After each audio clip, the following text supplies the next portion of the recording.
जे metro station within 1.5 kilometre आहे. बाणेर सध्या हायेस्ट पीकच्या लेवलला आहे. दुसरी गोष्ट तिथे IT पार्क जवळ आहे.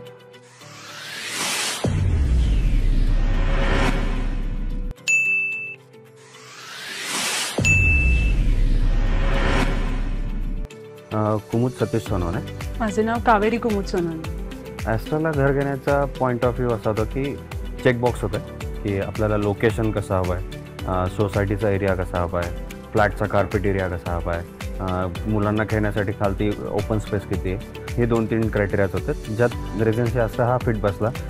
ज्यात लँड पार्सल मोठं होतं, लँड पार्सल कार्पेट एरिया मोठा दिला आणि ॲम्युनिटीज ज्या रिक्वायर्ड होत्या, म्हणजे अशी कुठलीही गोष्ट नाही की ज्यासाठी आपल्याला एक्स्ट्रा ऑर्डिनरी गोष्टी करायसाठी आपल्याला सोसायटीच्या बाहेर जायला लागेल. त्यामुळे आपण रेझिडेन्सी ॲस्ट्रा चूज केला. ॲस्ट्राने 99% त्या गोष्टी चेकबॉक्सला फुल केल्या. ज्यात swimming pool, club house, co working space, children's play area, temple, जे की बाणेरच्या बऱ्याच सोसायटी आम्ही बघितलेल्या, पण ह्या गोष्टी तिकडे मिळत नव्हत्या आम्हाला. जे मेट्रो स्टेशन विदिन 1.5 किलोमीटर आहे. सो कन्सिडरिंग पुण्याची ट्रॅफिक, आम्हाला पब्लिक ट्रान्सपोर्टेशन इझी ॲक्सेस हवं होतं. So one of the reason होतं की मेट्रो स्टेशन खूप जवळ आहे. सो दॅट ट्रॅफिक जरी असेल तरी ऑफिसला येणं जाणं will be easy. That was one of the major point. Baner सध्या हायेस्ट पीकच्या लेवलला आहे. दुसरी गोष्ट तिथे IT पार्क जवळ आहे. म्हणजे जर नियर बाय बघितलं तर बिटवाईज आणि त्याच्या बाजूला एक मोठा IT पार्क येतो आहे. हायवे क्रॉस केल्यानंतर तुम्हाला एक 500 मीटरवर 2 IT पार्क्स मिळतात आहे. त्यामुळे जागेचं लोकेशन पोटेन्शियल खूप जास्त आहे. कनेक्टिव्हिटी वाईज बघितलं तर हार्डली 300 मीटरवर हायवे असल्यामुळे येण्या जाण्यासाठी जी सुविधा आहे, म्हणजे एअरपोर्ट म्हटलं आपण, मुंबईचं नेरळचं एअरपोर्ट जवळ आहे, आपल्या लोहगावच्या एअरपोर्टला जाण्याला स्ट्रेट रस्ता आहे. त्यामुळे हे पोटेन्शियल बघता हा ग्रोईंग आहे आणि याचं ॲप्रिसिएशन पुढे येत्या काळात वाढणारच आहे. मेजर की बाणेर आता पुण्यातला हायेस्ट डेव्हलपिंग एरिया आहे, त्याच्यामुळे आम्हाला बाणेरमध्येच घ्यायचं होतं आणि ॲस्ट्रा आम्हाला बेस्ट प्रोजेक्ट वाटला बाणेरमध्ये. Nearby schools, hospitals, metro station आणि मेन म्हणजे बिल्डर खूप चांगले आहेत रेजन्सी ग्रुपमध्ये. त्यामुळे आम्ही याला प्रेफरन्स दिला, त्यांना कन्सल्ट करू. बेसिकली आमच्या जे 2-3 क्लोज फ्रेंड्स आहेत त्यांनी पण सेम सोसायटीमध्ये फ्लॅट घेतला. सो सोशल लाईफ वाईज म्हणजे आम्हाला जास्त कनेक्टिव्हिटी मिळेल, प्लस मोठी सोसायटी तर जास्त लोक असतील. सो मेजर गणपतीसारखे इव्हेंट्स किंवा दिवाळीसारखे इव्हेंट्स हे चांगल्या प्रकारे आम्ही सेलिब्रेट करू शकतो आणि सेम ते ट्रेडिशन आम्ही मुलांना पण अशा इव्हेंट्समध्ये पार्टिसिपेट वगैरे केलं तर त्यांना पण सोशल लाईफ चांगलं करण्यासाठी यूज होतं. सो तो एक चांगला पॉईंट येते की मोठी सोसायटी आहे आणि भरपूर फॅसिलिटीज आहेत. आणि अजून हे मॉडर्न घर प्रोव्हाइड करत आहे रेझिडेन्सी ॲस्ट्रा, ज्यात मार्बन कन्स्ट्रक्शन टेक्निक यूज केलेली आहे. त्यानंतर आतमध्ये इलेक्ट्रिकलचं जर पॉईंट बघितलं तर ते मॉडर्न होम ऑटोमेशन प्रोव्हाइड करतात आहे, जेणेकरून डिजिटल लॉक्स ही जी मॉडर्न घरं आपण बघतो, जे आम्ही प्लॅन केलं होतं की तसंच प्रोव्हाइड करतो आहे. त्यामुळे जास्त प्रायोरिटी दिलेली इकडे.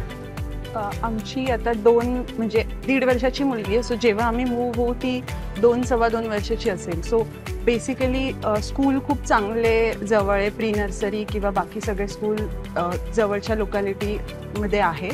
आणि ॲम्युनिटीज, सो आमचं एक मेजर चेकलिस्ट होती की ॲम्युनिटीज असल्याच पाहिजे, सो दॅट सोसायटीच्या बाहेर नाही जावं लागणार फॉर बेसिक गोष्टी, जसं स्विमिंग पूल आहे, एस्केप ॲम्युनिटीज आहे, तिथे जिम आहे.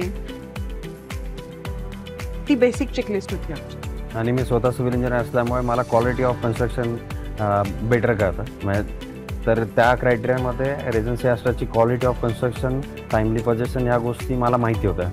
कारण की मी लास्ट 3 प्रोजेक्ट याच विसिनिटीमध्ये डिलिव्हर केलेत आणि ते मी माझ्या डोळ्यांना बघितलेत की त्यांनी जी कमिटमेंट प्रोव्हाइड केलेली त्याच्या अगोदर ते प्रोजेक्ट डिलिव्हर केले. सो ती एक मोठी गोष्ट होती की लँड पार्सल खूप मोठं आहे, नंबर ऑफ फॅमिलीज कमी असणार आहे, त्यामुळे ओपन स्पेस मिळते आपल्या सोसायटीमध्ये. आणि next the quality of construction, जी रेजन्सी ओळखली जाते त्या क्वालिटीसाठी, त्यासाठी रेजन्सी ॲस्ट्राला हायस्ट प्रायोरिटी दे. मी रेजन्सी ॲस्ट्रा व्हिजिट करण्याच्या आधी त्यांचे लास्ट 3 प्रोजेक्ट्स पण व्हिजिट केले होते, रेजन्सी ओरायन, रेजन्सी क्लासिक आणि रेजन्सी कॉस्मोस. सो त्यांनी जी कमिटमेंट बाईंग करताना लोकांना दिली होती त्याच्यापेक्षा जास्त प्रोव्हाइड केलं आहे आजपर्यंत. सो मला ती गोष्ट जास्त ॲट्रॅक्टिव्ह केली की त्यांनी जे सांगितलेलं की मी अशा लॉबीज वगैरे प्रोव्हाइड करणार, पण at the time of delivery that जे अपग्रेडेशन त्यावेळेचं आहे, जी मॉडर्न टेक्निक त्यावेळी प्रोव्हाइड करणार आहे ती त्यांनी, म्हणजे मी फ्लॅट घेतला 2021ला आणि मला पोझिशन 24चं आहे. सो 24मध्ये जी गोष्ट अवेलेबल बेस्ट क्वालिटी ती त्यांनी प्रोव्हाइड केली आहे. रेजन्सीची जी जेवढी पण लोक आहेत आत्ता इकडे, जूड आहेत, तुझा मॅम आहे, राहुल सर आहेत, ही लोक घरच्यासारख्या गोष्टींना सप्लाय करतात, म्हणजे जी जी नीड असते ती त्यांना बरोबर कळत आहे आणि जे जे डॉक्युमेंट्सपासनं झालं ॲग्रीमेंटपासनं या सगळ्या गोष्टींना ते एकदम हेल्पफुली हेल्प करतात, गोष्टींना समजून सांगतात, इरिटेट होत नाही. आपण जर एखादी गोष्ट आपल्याला कळाली नाही त्यांना जर फोन करून फॉलोअप घेतात तर ते प्रॉपरली गाईड करून त्या गोष्टीला सॉर्ट आउट करतात. त्यामुळे डिसिजन मेकिंगमध्ये ते पण एक मोस्ट इम्पॉर्टंट पिलर होते की जे ती डील क्लोज करण्यात जास्त हेल्प केली. आणि आम्ही जेव्हा सॅम्पल फ्लॅट व्हिजिट केलं तेव्हा खूप प्रश्न विचारलेले, त्यांनी सगळ्यांना सॅटिस्फॅक्टरी आन्सर दिलेले. थँक्यू.